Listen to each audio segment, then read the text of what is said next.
It's time to get the story behind the story. Interviews with newsmakers, newsbreakers, and Vermonters making a difference. WCAX presents 802 News with Mark Johnson. Here's Mark. Lawmakers head back to Montpelier on January 3rd for the second year of the biennium. They passed historic legislation last year, including an expanded child care program. The House also passed paid family and medical leave, but the Senate didn't take it up. While the House leadership is hoping the Senate does in the second half of the biennium, Senate President Pro Tem Phil Baruth says that's unlikely.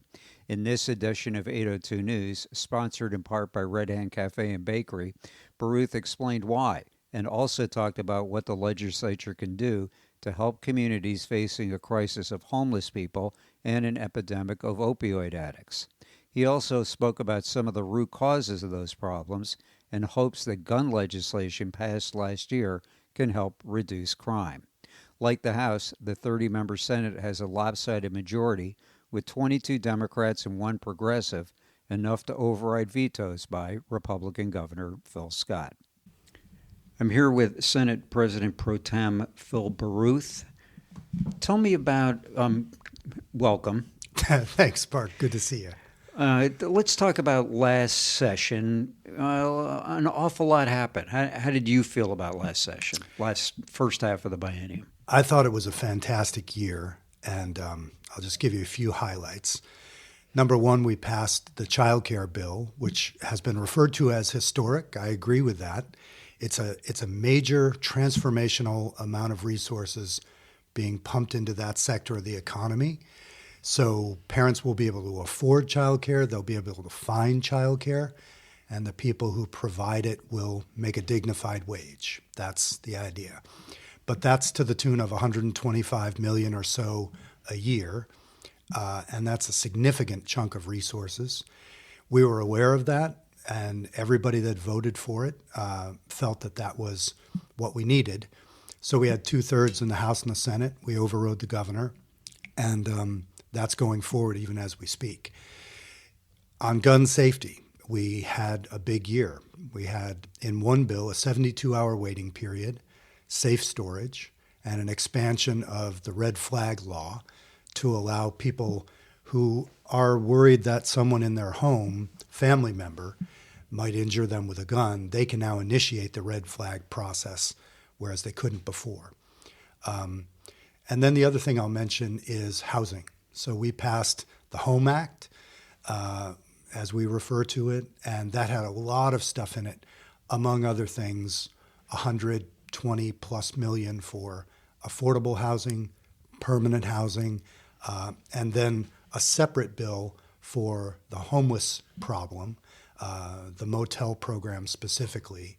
We had another $50 or $60 million go into that program with a guarantee that those folks, if they don't find someplace between now and April, they can stay in the motel program until equivalent housing is found. Okay, let's talk about guns. We've had a number of incidents here in Burlington. Doesn't seem as though, is there more that needs to happen? I think in a state like ours with relatively weak gun laws, yes, there is more that needs to happen. With that said, the U.S. has the Second Amendment, and for that reason, and the fact that we have a Supreme Court that's interpreted the Second Amendment to be your right to take your gun out of your house to defend yourself.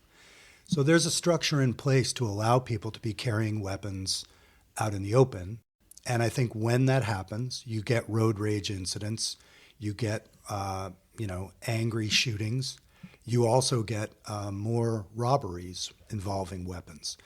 And I think that's part and parcel of the way that weapons were woven into our system from the beginning. Now, if you're on the gun rights side, you're going to say we're safer in our houses than they are in England. I don't tend to believe that. I think you're not safer in your house specifically because so many people have weapons in the houses around you. On the homeless, you talked about extending the program, but you only extended the program for some people. As you know, as well as I do, there are a lot of people sleeping out on the streets. So right. did you do enough? Should you have fully funded it? When you say it, do you mean The motel voucher program would seem to be helping some. Right. So what happened was AHS divided the motel program into several cohorts. And the last cohort was called the most vulnerable. So people who were pregnant, people who were over 60, people who had disabilities. That was the group where we said they were not prepared, AHS, to house those folks. And so we stopped the process at that point. Now, there were a chunk of folks who were younger, stronger, without kids, who were exited from the motel program. And some of those folks, I think, if you're in Burlington, you might see. So the question is, without the federal resources that were underpinning the motel program, did we have the additional 150 million a year to house all of those folks? And so in effect, what we did was to extend that coverage from the COVID era for the most vulnerable. So what we have now is more robust than what we used to have. It is not a universal system where every person, every night, in every weather condition is guaranteed a room. And it's not just Burlington. It's Montpelier, it's Middlebury, it's St. Johnsbury, Right. It's everywhere. Brattleboro. What do you think is going on? Well, first of all, putting it in context, this is a national problem. There's not a state out there that's not dealing with this. Where does that come from? I don't know. I mean, prior to COVID, we had a homeless problem in Burlington. It was not nearly as pronounced as it is now. Many things changed under COVID. I don't know specifically what drove this spike, but housing is extremely expensive in Chittenden County. And that's why over the last couple of years, we've pumped more than $1 billion. We're going on about $1.5 billion in the last 4 years that we've pumped into the housing sector at all levels to make more rentals, more affordable housing, more permanent housing, more housing for people in what's called the missing middle, where you can't buy a house because developers can't afford to build the house that you need because of inflation, because of other things. Okay. So back to your other question, though, about the homeless. There is an effort underway in both the House and the Senate to revamp full scale the way we treat homelessness in Vermont. So that discussion is going to start in the House, in Teresa Wood's committee. And the idea is we want to bring that program in alignment with reality now and make it more humane, make sure the resources are more robust. And what might that look like? Well, right now there's an adverse weather program, and it's entirely based on what the weather's going to be like, and it's a numerical thing that you hit, and you get so many days as a participant in that program. So they're going to be checking out and rechecking all of those triggers, number one. But are there other ways that we should set it up that are more sustainable? So maybe in addition to adverse weather, we just build more shelter capacity and allow people more nights in those shelters. So we just had a shelter come online here in Burlington at the old VFW. And, it's a good location. It's a good building. The number of beds available there is not going to substantially reduce the problem, but it will help. And if we can get, another 4 or 5 places like that in Burlington, I think we would begin to manage the problem. These issues like housing just seem really almost overwhelming. I mean, and everybody talks about we need more housing, we need more housing, we need more housing. But I mean, realistically, how do you deal with this problem? Because it seems as though there's been a lot of housing built, and the problem is even worse than it was 5-10 years ago. Yeah. Well, I will lay some of it purely at inflation's feet. So I mentioned we've spent about $1.5 million $1.5 billion over the last maybe 4.5 years. That billion and a half is more like $1 billion from 6 years ago. Building materials are out of control in terms of their pricing, and we don't have enough in Vermont, enough contractors to build the amount of housing that we need. So we're at the mercy of a number of choke points, but what we've been trying to do is every session, beginning to end, every single day, House and Senate and the administration working on the problem. So if you look at what is scheduled to come online in the next 2 years, it's really pretty dramatic. So Champlain Housing Trust, for instance, tracks these things. And if you sit down and talk with Champlain Housing Trust people, you walk away feeling better about things. But again, it's at the scale of years, not weeks. Let's talk about opioid use. You are as aware as I am that, and again, not just a Burlington problem, it seems to have gotten dramatically worse. But in Burlington, for example, in the mayoral race, I hear a lot of the candidates say, well, we're looking to the state for help. Well, how would you respond to that call? Well, let me talk about one specific way that I think the state can help. So overdose prevention sites. So these used to be called safe injection sites. They're now called overdose prevention sites because their primary function is to prevent people from dying. You and I have talked about fentanyl and xylazine and the extreme danger from these drugs. And xylazine not responding to Narcan. So the overdose prevention site concept is that someone will go there and they will use, if they're going to use, under supervision, and that supervision may keep them alive. But there's follow-on goods involved with overdose prevention sites. Among other things, they can be needle collection sites. So one of the things that I've been working with some people on that's been piloted elsewhere is offering people grocery cards, a plastic card that they can use to get groceries in exchange for needles that are brought in approved containers. So there may be their needles, they may be needles they find on the ground, but it's a way to try to incentivize people not to throw needles out in the first place because they would suddenly have become valuable, but also to collect the needles of those that are using with them and hopefully keep them off playgrounds, etc. The last thing an overdose prevention site does is it allows you to directly connect those people to services.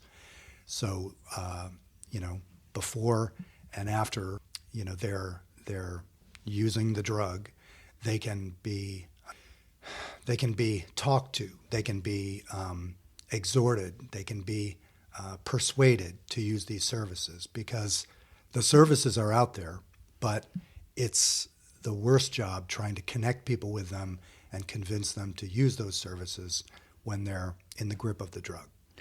And getting people to want to go into treatment when they're at a site where their primary purpose there is to get high and satisfy whatever that craving is, that seems to me a really, really difficult challenge. But better than the challenge we have now, which is when you go to a park and the person is half conscious and you have no ability unless you forcibly take them into custody, you have no ability to talk to them at any length. So, the overdose prevention site concept is one that I was of two minds about for a long time. I get the arguments against them, but if you're looking at where we are in the epidemic now, and you're looking at the realities on the ground, keeping people alive, connecting them to services, and additionally trying to get needles off the street, those are all things that are absolutely top priority. And then, hopefully we're figuring out other solutions as we go. I think there was a perception, and probably accurate for a long period of time with opioids, that it was pharmaceutical companies that were really pushing these drugs into communities that where they had a lot of sales, they would put even more in. People might get injured and then become addicted to it. it seems that the problem now is so much bigger. Why do you think, and this is the same question I asked you about homelessness, why do you think so many people are using opioids today? Well, I mean, if you pull back to the largest extent, income inequality in America is rampantly out of control.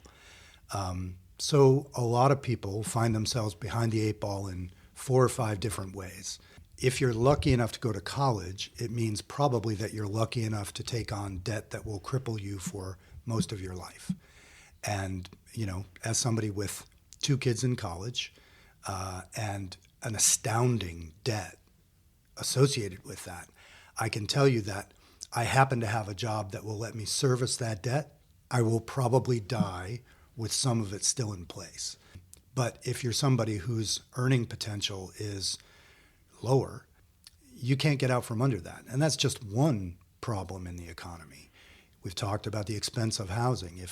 If you're working a 40-hour week just to pay your rent with nothing else, an illicit drug that will give you a dramatic experience is probably a lot more appealing. So I don't know. I think it's a mix of something like that, economic desperation joined with, just sinister technology, like technologies to addict the human body in ways that were unimaginable in earlier eras.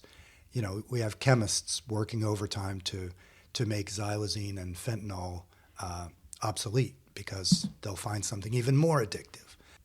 But I don't think anybody has the complete answer. We're all sort of moving forward in the dark, trying to do no harm.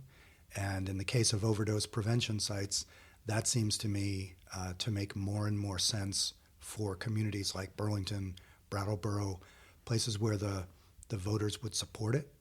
And I think I'd like to see us move ahead with that in the General Assembly this year. I heard in your answer too, lack of hope. Debt, housing costs, cost of just living day to day. I mean, it's, I'm sure for a lot of people, just easier to just check out for a while. Yeah, absolutely. Elon Musk bought Twitter for $44 billion and seems at this point pretty blasé about the idea that it might crash and burn and go bankrupt. And if it did, he would still have more wealth than about 98% of America. So we're living in just a weird robber baron era, and I think in 40 or 50 years they will call it that. It's sort of what we used to think of as the tech bubble, but it's expanded into a Gilded Age where you've got huge amounts of crippling poverty on the middle and bottom ends of America.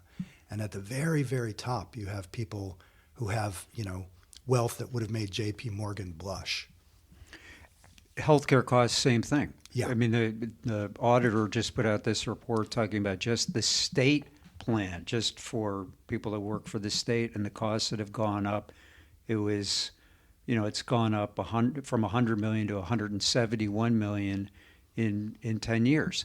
That sounds to me unsustainable. Mm-hmm. What, again, let me dump this one in your lap too. What can the legislature do about that? Well, we have been exploring since the single payer push exploded under Peter Shumlin. We have looked for other ways to try to help in terms of healthcare, lowering prescription drug costs at the federal level and at the state level. We've had some success there, things like insulin. But primary care has been an area of focus in the absence of single payer. Is there a way to make sure that everybody has quality primary care?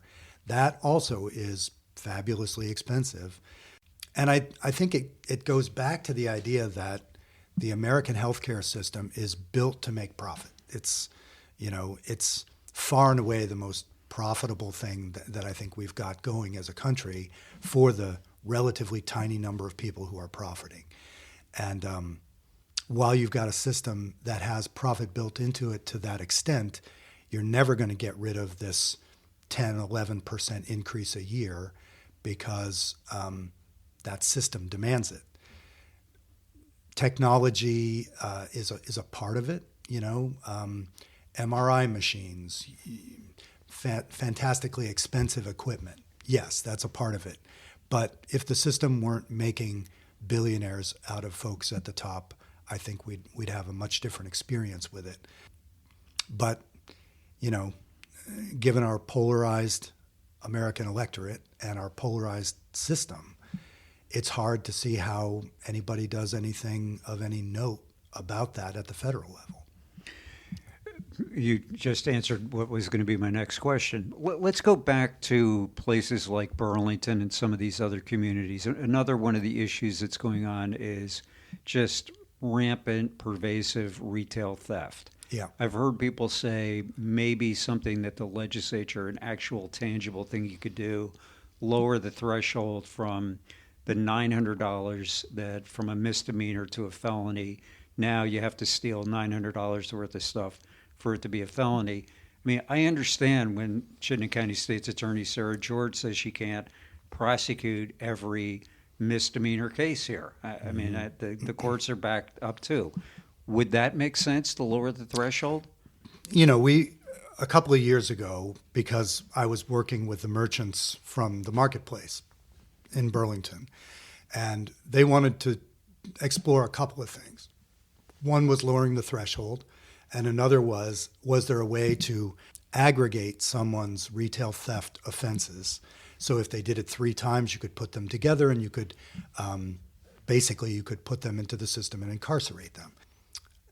A couple of problems with that. Number one is the Defender General found it completely unconstitutional to aggregate offenses over time.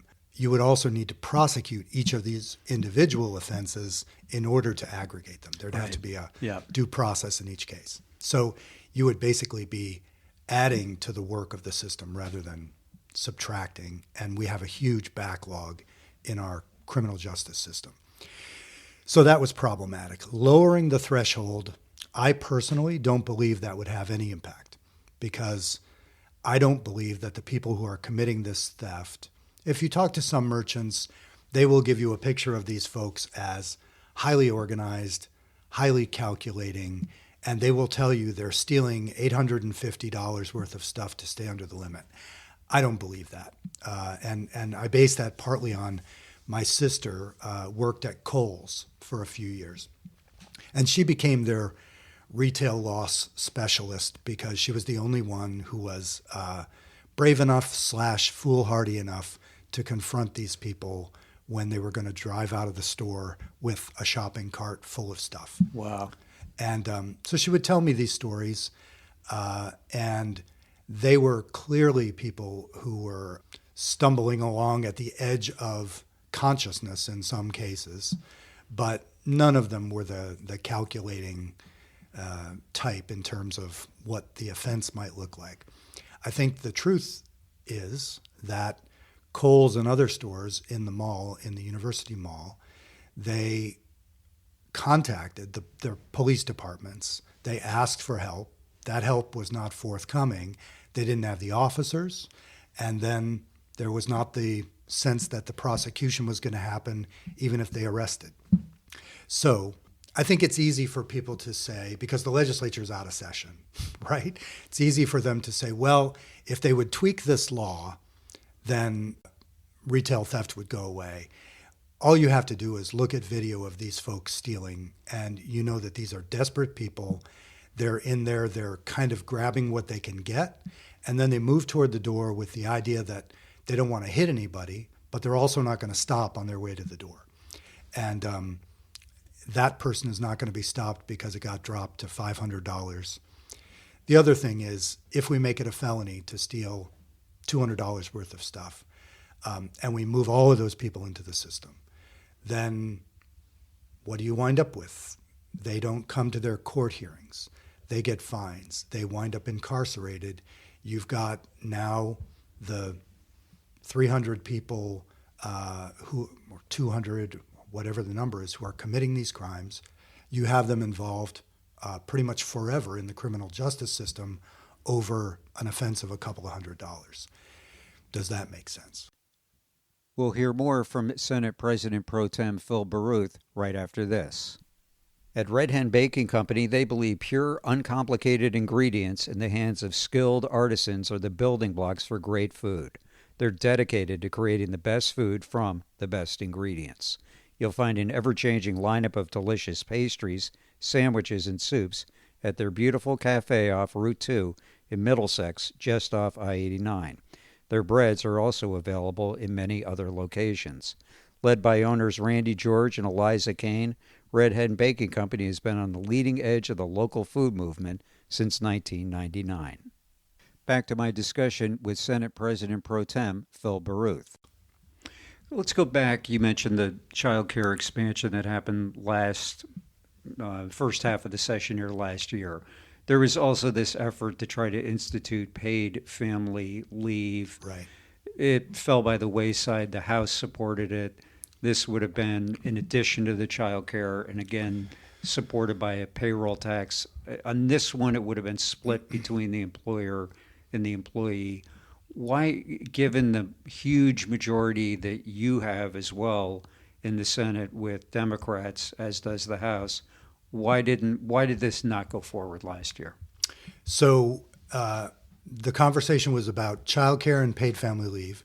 Both broad-based programs, both would require a build-out of government, basically, to make them happen. In the Senate, our sense was that we couldn't do both. We wanted to focus on child care. The House thought we should do both at double the price tag. The other thing, the House proposal that is now in economic development in the Senate would call for a very large number of employees to administer it. So we're talking about somewhere north of 40 or 50 employees just to bring that program online. So in the Senate, those realities meant that people were willing to support childcare. Having supported that, they were not willing to override the governor on paid family leave. So we did get 2/3 in the Senate and the House for childcare. So that's, I think our vote was 23 in the Senate. That is an amazing vote of confidence for the childcare effort. But because of that large vote, a number of people were off the bus from the beginning when it came to paid family leave. The other thing that I'll say is people might not be aware, but we do now have a paid family leave program in Vermont. It is voluntary. The governor stood it up 2 years ago under executive authority when we were out of session with the Hartford, a private insurer, and he immediately bargained with the state employees to have them enter this paid family leave program. So they're included in that program. The idea is, and I believe it's this year or next year, it will open to a much broader swath of Vermonters, and on a voluntary basis, they'll be able to join. So my sense is that we don't have the resources right now for a mandatory program. We don't have the votes in the Senate for a mandatory program. There is this build-out happening of the voluntary program. Democrats have always believed, and the experts that we've talked to have testified, that a voluntary program will not be, the uptake rate will not be enough to support the pool that it's meant to cover. And it will essentially collapse of its own weight. Like it or not, we have an experiment underway that the governor is very protective of, and we will have real numbers on that program in a year or two. So if Democrats are right, that will give us justification to go in then and say, this needs to be fixed or these people are going to lose this coverage because it'll collapse. If the governor is right, we'll eat a little crow and we will probably try to help make that program a little better. But the numbers, I think, can dictate our actions, especially since we don't have the time, the money, or I believe the bandwidth this year because of all the current emergencies that we're managing.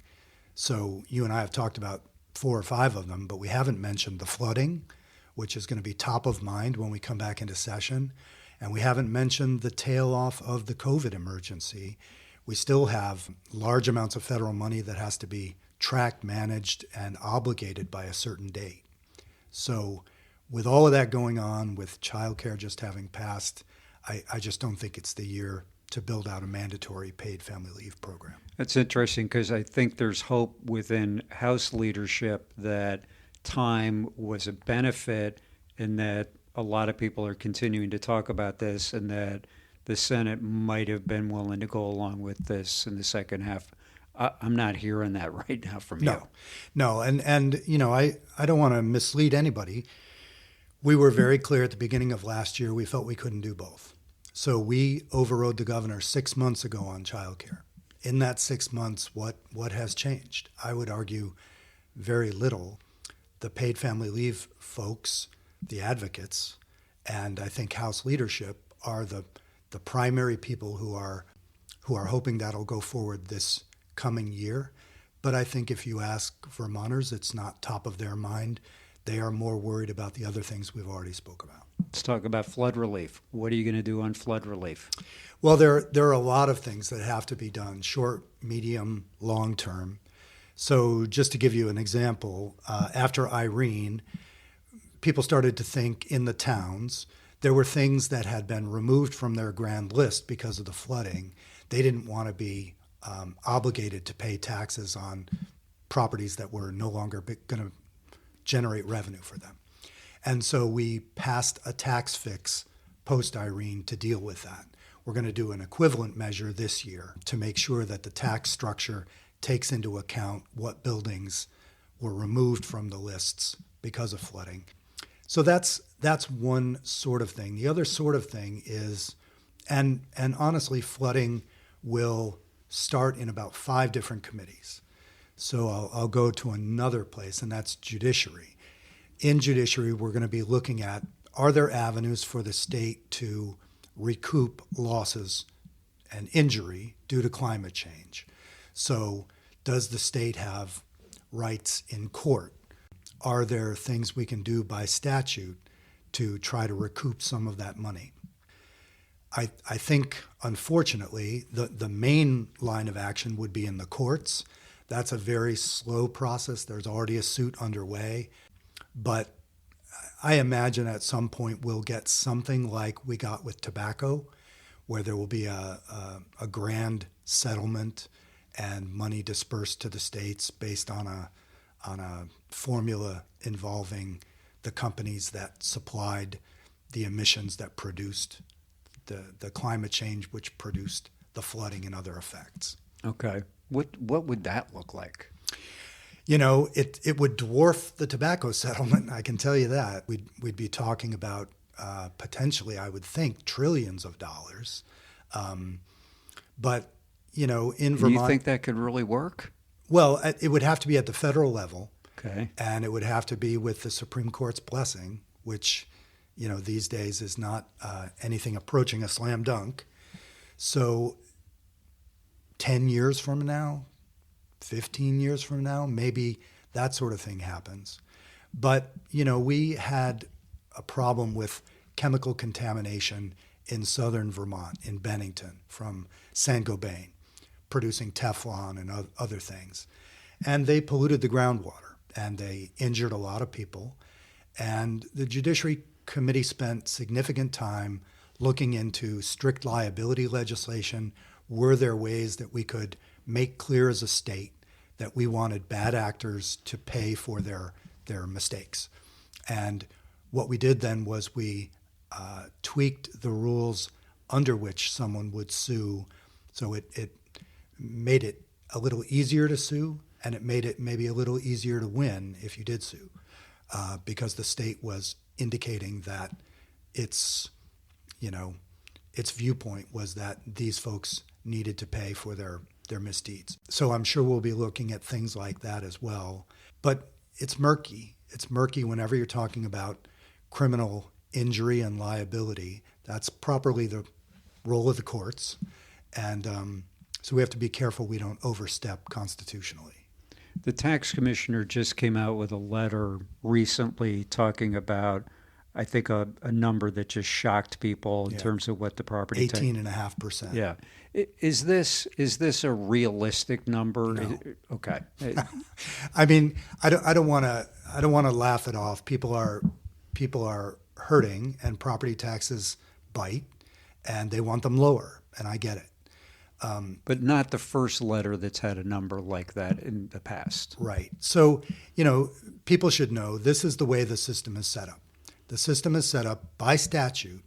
The administration has to come out with a letter projecting what the increases will be under current budgets, practices, and trends if nothing changed.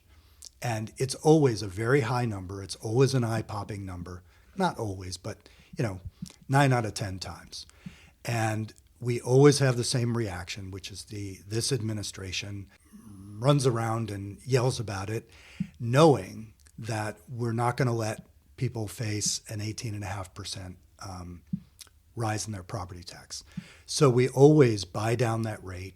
We always do our level human best to make sure people's taxes are as low as possible. With that said, people have to also understand in the state of Vermont, your school board sets your budget. So the way it works is local school boards, because we're a local control state, they set the budget and those are aggregated and the state pays that. So when people complain about their property taxes, what they're really complaining about is budgets they themselves approved. Now, an individual voter might be a no voter on the budget and they can say, oh, I didn't have anything to do with this. But their community voted yes at this level of funding and put all of those together.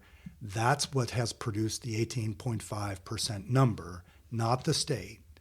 And we bail out communities who overcommitted. That's the truth of it. So you won't see an 18.5% increase.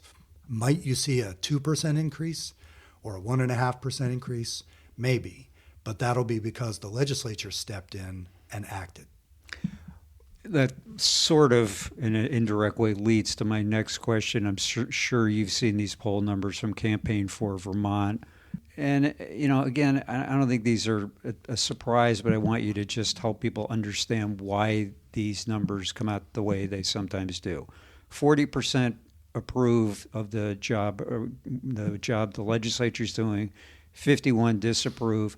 And I guess the number that really stood out for me is the 30% of that 51% who strongly disapprove. How do you interpret that? Well, let's start with Campaign for Vermont. So Campaign for Vermont was set up by, a right-wing multimillionaire to produce information like others we have in the state, to produce information that supports right-wing politicians. And I'm Bruce Lissman, right? Yes, Okay. Bruce Lissman, Right. who ran for governor, Yep. and I think Campaign for Vermont was meant to be his stalking horse for his gubernatorial campaign. So I would add that caution. Those are not numbers that, Vermont Public Radio generated or WCAX or outlets that I trust. They were, numbers that I would take with a teaspoon of salt. But with that said, is it easier to be a popular governor than to be a popular legislature? Yes, because Phil Scott has the ability to sit back, and when he sees something come forward, he can pick and choose where he wants to get involved. The legislature has to do everything all the time, every day, whether it's popular or not. So we do balance the budget every year, and I think people sometimes forget that. We are a fiscally prudent state, but we do lots of things all the time that tick people off. So I mentioned the gun safety legislation we passed last year. My name is not a popular name in gun rights circles. So those people, I would say, 15% of Vermont, 20% of Vermont are kind of perpetually facing off against the legislature. And then if you're not doing someone's particular issue that year, they're angry about it. So, we have a tough job, and being popular is not always the outcome. The gun legislation. Yeah, the governor let it become law without his signature. That's somewhat of a surprise, right? Well, Phil Scott is supported by 71% of Democrats. And I would say that began when he signed in 2018 the big bill on the steps of the State House that, among other things, brought in universal background checks, high-capacity magazine ban, etc. So he has made a calculation ever since he's been in office that there are some Democratic policies he's going to support. I think, knowing him a little bit, as I do, I think he's proud of his work on gun safety, and I think he views that as part of his legacy. So when it was clear that we had the votes to override, just a reminder to folks, we overrode the governor 6 times last year, which was the most in history, and that's because far and away he had issued the most vetoes in history. But we had the votes to override on the gun bill, and I don't think he wanted to become the governor who was standing in the way of very popular, common sense gun law. You think that's going to happen again in 2024, all those vetoes and overrides? You know, I hope not. I hope the governor issued, I think, 9 or 10 vetoes last year. If you go back 30 years ago, governors went through their whole, 7, 8, 10 years issuing less vetoes than Scott issued in 1 year. So that has, to my mind, gotten out of control. I hope the governor and his team look at last year and say, okay, we hit a tipping point. One other thing I'll mention, the state pension system for teachers was in real trouble, and we had to come up with a fix to the pension system. And in the best Vermont tradition, Republicans, Democrats, and progressives sat around a table with all the players. We came up with a fix to the pension system that everybody bought into. We passed it House and Senate, and the governor, completely unexpectedly, this is a couple of years ago, vetoed the pension fix. And he was overridden unanimously in the legislature, which I don't think has ever been done in history. So there was not a single Republican that was willing to support him on that veto. And he even said, my people advised me not to do this veto, but I feel like I have to. But literally, no one in the legislature, 180 people, would support him on that veto. If you do that even once, I would think it has to make you question whether your view of the veto is everyone else's view of the veto. Anything else you want to mention? Any No. sleeper issue out there that people aren't talking about, thinking about? I don't think so. Let's end there then. All right. Good to talk to you, Mark. Thank you for your taking the time. That wraps it up for another edition of 802 News, sponsored in part by Red Hen Cafe and Bakery. Thanks for listening.